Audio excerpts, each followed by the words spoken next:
Halo teman-teman, salam sehat selalu untuk kita semua, salam sejahtera dengan saya Bung Ropan.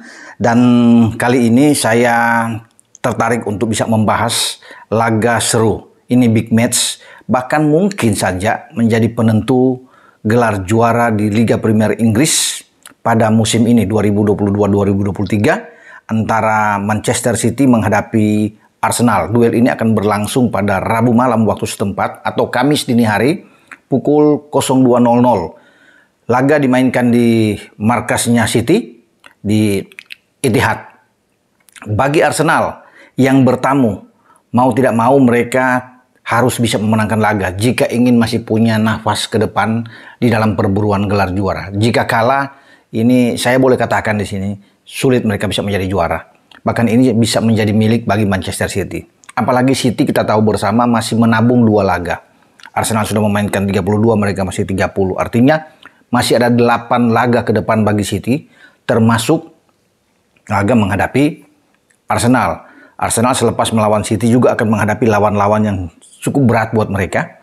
Karena yang menunggu mereka itu adalah Chelsea, ada Newcastle, ada Brighton, ya, di samping Nottingham Forest yang sekarang lagi berusaha untuk keluar dari zona merah. Kemudian terakhir lawan Wolves. Nah, City itu baru akan mendapatkan lawan yang keras, yaitu di mungkin 2 pertandingan terakhir, di saat mereka harus tandang menghadapi Brighton dan menghadapi Brentford. Tapi 5 pertandingannya, saya rasa untuk sebelum ketemu Brighton dan Brentford, ini akan mereka makan habis. Ini yang membuat bahwa peluang mereka menjadi juara itu sangat besar. Apalagi kalau Arsenal juga tergelincir melawan Newcastle di saat bermain di St. James Park. Karena kemarin Newcastle kita tahu menghancurkan Spurs dengan 6-1 di markas mereka. Termasuk harus hati-hati bagi Arsenal untuk ketemu dengan Chelsea.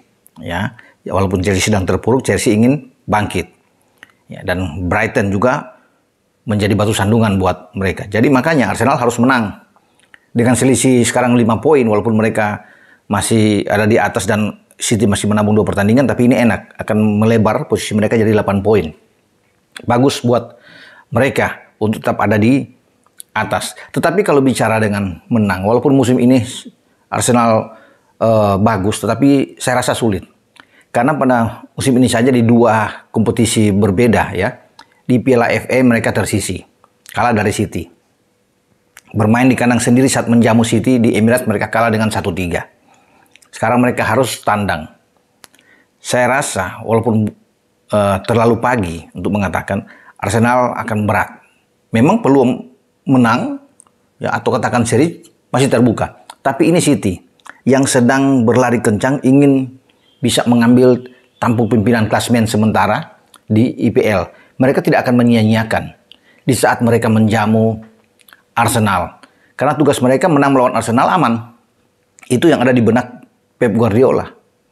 Dan saya mengingat persisnya, ini bisa saja tragedi, ini horor yang terulang di Etihad. Mungkin teman-teman masih ingat, ya, musim lalu itu pada bulan Agustus, ya, 23 Agustus 2021. Ya. Karena di sana juga musim lalu Arsenal 2 kali kalah. Main di Emirates kalah dengan 1-2 dan bermain di Etihad. Mereka dihancurkan dengan 5-0 oleh The Citizens. Bukan tidak mungkin horor yang terjadi pada musim lalu itu terulang lagi. Sekarang mereka bermain di tempat sama di mana mereka itu betul-betul disembeli habis oleh Rodri dan kawan-kawan, ya, saat itu. Dan Arsenal mengalami suatu penampilan terburuk mereka. Bahkan sampai saat ini, ya, dari semua laga yang mereka lakukan menghadapi City dan menghadapi siapapun, yang paling buruk adalah ketika menghadapi City pada Agustus tahun 2021 itu. Kenapa saya bilang buruk? Ya, selain mereka hancur dengan 5 gol, ketika itu mereka juga di dalam pertandingan baru di menit 34 sudah ada Granit Xhaka diusir keluar lapangan dengan kartu merah, bermain dengan 10 pemain. Kemudian mereka tidak mendapatkan 1 pun corner kick dalam 90 menit. Tidak pernah. Ya. Dan ini juga tidak pernah dialami oleh Arsenal dalam setiap pertandingan kalau mereka tidak bisa mendapatkan 1 corner kick. City melepaskan 14 kali sepak pojok, ya, atau dari sebuah set piece. Nah, apalagi yang terburuk bagi Arsenal? Sepanjang laga, mereka hanya 1 kali melakukan tembakan. Ini juga tidak pernah dialami oleh pasukan Mikel Arteta sejauh ini. Hanya melawan City, mereka cuma 1 kali, bayangin, 90 menit plus perpanjangan waktu. Tidak ada on target, 0 on target. Itu yang saya bilang mereka itu sangat buruk.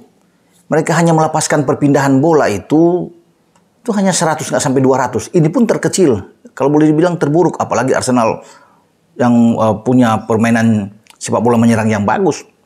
City hampir 800, 750 sekian dalam perpindahan bola. Penguasaan bola, ball position itu tinggi sekali. 81% ketika itu. Arsenal hanya 19%. Jadi juga paling kecil. Terburuk juga buat mereka dengan hanya 19% yang menghadapi sebuah tim dalam sebuah laga di IPL. Dan ini paling tinggi sih menghadapi Arsenal, tim kuat, tapi mereka tuh 81%. Itu hampir 90% mereka dalam akurasi melepaskan umpan-umpan. Jadi dari semua aspek ketika itu, City itu luar biasa.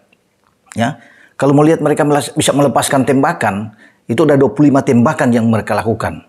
Nah, ketika melawan Arsenal ketika itu. 10 diantaranya on target. Nah kan saya sudah bilang tadi, Arsenal cuma 1 dan 0 on target. Jadi memang antara langit dan bumi jauh sekali penampilan ketika itu. Dari 10 on target yang dimiliki City, ya 5 menghasilkan gol. Ada brace yang dibuat oleh Ferran Torres ya sebelum dia pindah ke Barcelona saat ini. Dia pemain Spanyol 5 membuat 2 gol. Nah menarik juga bahwa salah satu gol di antara 5 gol City ketika itu dibuat oleh Gabriel Jesus.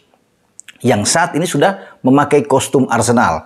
Dan Gabriel Jesus pasti akan bermain ketika pada besok malam waktu setempat atau Kamis dini hari WIB. Gabriel Jesus akan balik ke Etihad untuk bisa bertarung dengan mantan klubnya. Pasti dia akan bermain. Ya, itu menarik. Ada 2 pemain yang saya pikir untuk bisa kalau fit, Zinchenko bisa dimainkan juga karena ini mantan pemain City. Tergantung kebugaran dia untuk bersaing dengan Kieran Tierney ya bermain dari sisi kiri. Tapi ini akan menjadi, saya pikir kenangan ini akan menghantui mereka. Trauma ini ya harus dilepas jauh-jauh. Memang kalau bicara dengan kondisi tidak boleh disamakan. Apa yang terjadi pada musim lalu berbeda dengan saat ini.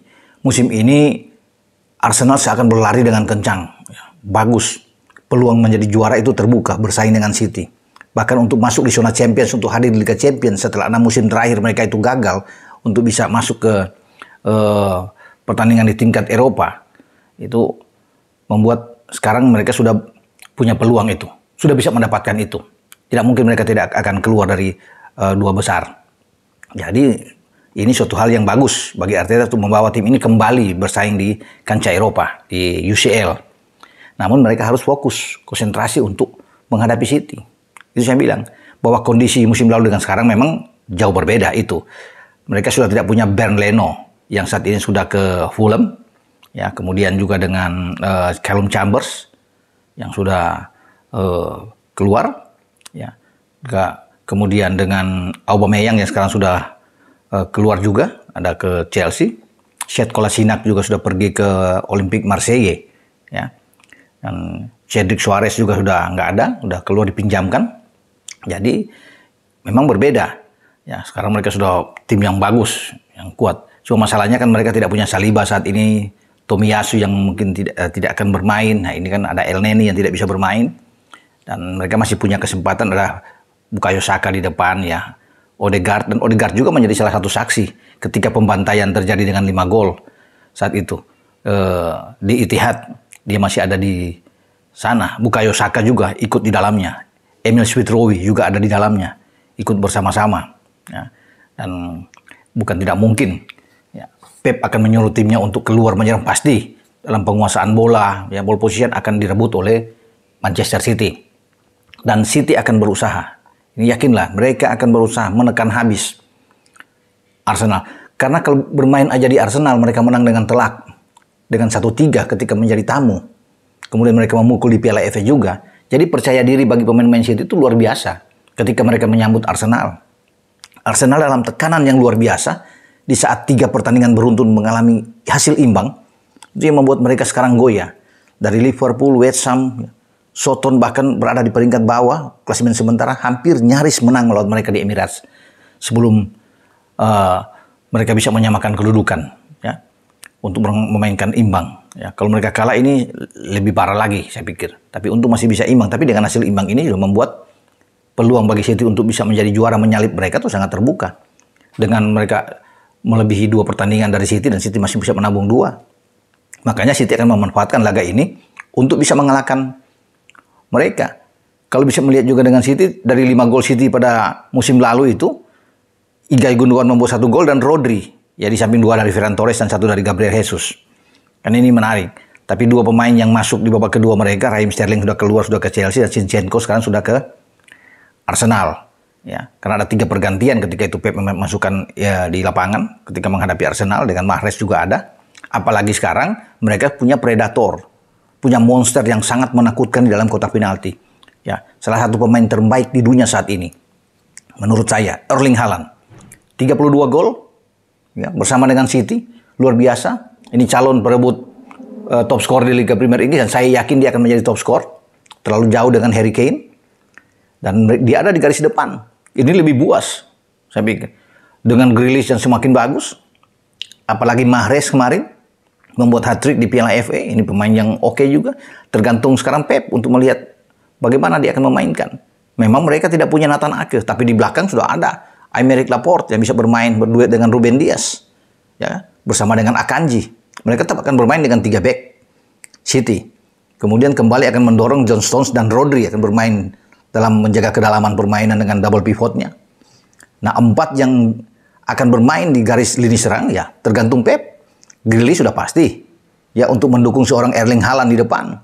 Gundogan saya pikir oke akan bermain sana. Ya, Kevin De Bruyne tinggal Mahrez untuk dimainkan. Dengan komposisi seperti ini sangat kuat.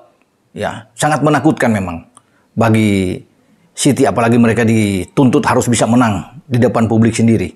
Ya, peluang mereka sangat terbuka. Ya, kalau dibandingkan dengan Arsenal yang akan mengalami pertandingan-pertandingan yang sangat sulit, City akan mengambil pertandingan-pertandingan. Fulham mereka akan coba untuk ambil, West Ham, ya, Leeds United mereka akan ambil, Everton, sampai ke Chelsea saat Chelsea datang ke Etihad. 5 pertandingan ini mereka sapu bersih dulu sebelum ketemu mereka akan tandang. Di 2 laga terakhir, ya, mereka sudah bisa menjadi mengunci gelar juara. Tinggal tergantung dari Arsenal. Kalau Arsenal tergelincir lawan Chelsea, lawan Newcastle, dan lawan Brighton, ya sebelum pertandingan berakhir masih di pekan ke-26, City sudah bisa menjadi juara. Sudah dinobatkan menjadi juara di IPL untuk mempertahankan gelar juara mereka. Nah, kita akan tunggu formula apa, racikan apa yang akan dibuat, terutama buat Arteta, untuk bisa membendung City, untuk bisa mencuri poin di sana. Artinya mencuri poin apa? Harus menang. Karena imbang pun sulit buat Arsenal. Akan lebih menguntungkan bagi City dengan punya 2 pertandingan sisa yang mereka dapatkan. Jadi itu yang saya bilang, tugas berat bagi Arsenal ketika mereka melakoni tandang dan harus bisa menang di kandang City. Sementara rekor pertemuan mereka itu dalam 5 pertandingan terakhir itu kalah terus. Nggak pernah bermain imbang.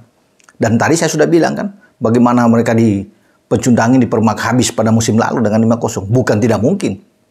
City sudah dengan halannya, itu akan menghajar mereka lagi lebih dari 2 gol. Sama seperti ketika dialami pada musim ini ketika dipermalukan di Emirates dengan 3 gol dari City. Kita akan tunggu nantinya apa ramuan strategi dari Arteta untuk menghadapi Pep Guardiola. Karena dua orang ini kan pernah bersama-sama ketika Arteta menjadi asisten dan Pep menjadi pelatih kepala, dan Arteta ikut merasakan gelar juara di IPL. Jadi kita akan tunggu nantinya pertarungan antara 2 orang ini, sahabat karib antara pelatih City dan pelatih Arsenal. Dengan saya Bung Ropan. Ciao.